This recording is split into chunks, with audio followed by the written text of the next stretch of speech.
Si quieres, tú puedes cocinarlo la caracol, le twist et le apricot. Dans sa boulangerie-pâtisserie du quartier de Doral à l'Est, il impose la France à Miami. Une recette risquée, mais qui a l'air de fonctionner.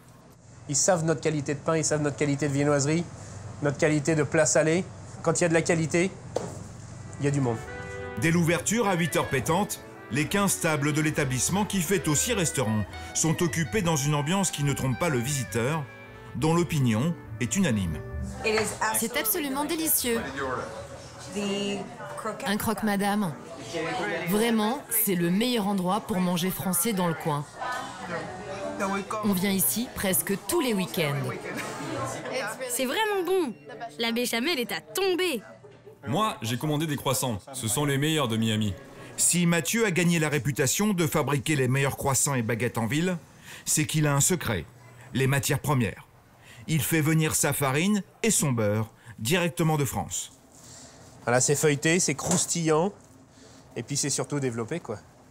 C'est ça qui est très important, l'alvéolage, l'aération dans un croissant, puis le goût, hein. Ah, ça sent le beurre, ça sent le beurre, ça sent le bon blé, donc la bonne farine, voilà. C'est ça le savoir-faire français, voilà. C'est toute une origine, c'est toute une tradition. Issu d'une longue lignée de boulangers de Royan, Mathieu Cartron, 41 ans, dont 27 passés à faire du pain, a ouvert la Crocantine il y a tout juste un an sur un constat. Difficile de trouver une bonne baguette à Miami. On arrive dans un supermarché comme Walmart, qu'est-ce qu'on a à l'entrée? C'est des millions de baguettes, et bien sûr, il y a marqué French baguette, hein, mais bon, c'est pas...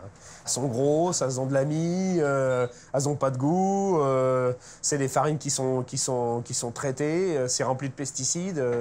La tradition veut également qu'on cuise le pain sur pierre. Même le four est français.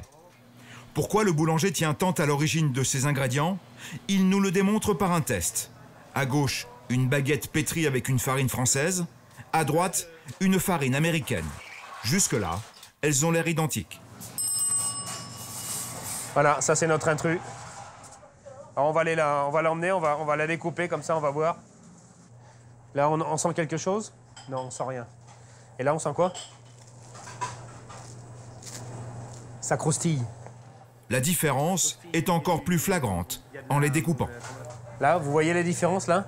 Ça c'est le baguette américaine que vous trouvez dans les supermarchés. Ça ressemblerait plus à du pain de mie. Et là, vous avez la baguette tradition française, la vraie.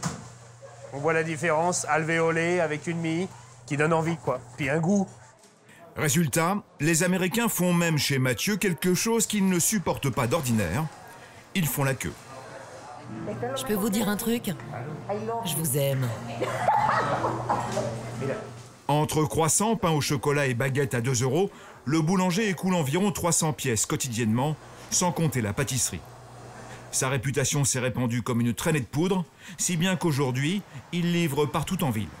Alors là, on s'en va faire la livraison du gâteau et de la viennoiserie qui s'en va sur un yacht pour l'anniversaire de Carla, apparemment. Voilà, pour 10-15 personnes. Ce genre de fête est ici monnaie courante. Buena suerte. Bye, bye, bye. Retour à la maison. Moi, je serais bien resté sur le bateau quand même, hein.